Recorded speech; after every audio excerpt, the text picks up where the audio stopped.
এবার অগ্নিমিত্র পালকে নিয়ে চরম মন্তব্য দিলীপ ঘোষের।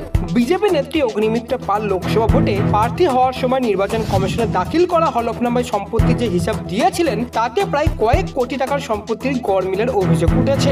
নির্বাচন কমিশনের হলফনামায় সম্পত্তি লোকানোর অভিযোগ উঠেছে অগ্নিমিত্র পালের বিরুদ্ধে।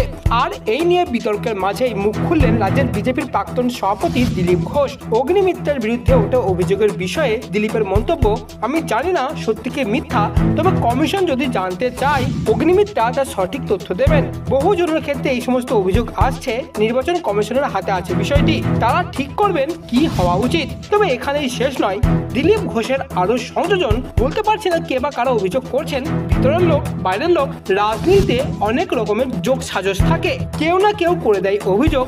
যাই হোক, অভিযোগ করলে তার জায়গা আছে। ইলেকশন কমিশন দেখবে। এদিন খড়গপুর পৌরসভার 32 নম্বর ওয়ার্ডে এমপি ল্যাডের একটি রাস্তার নির্মাণ করতে এসে এমনটাই মন্তব্য করলেন বিজেপির প্রাক্তন সাংসদ এবং প্রাক্তন রাজ্য সভাপতি দিলীপ ঘোষ।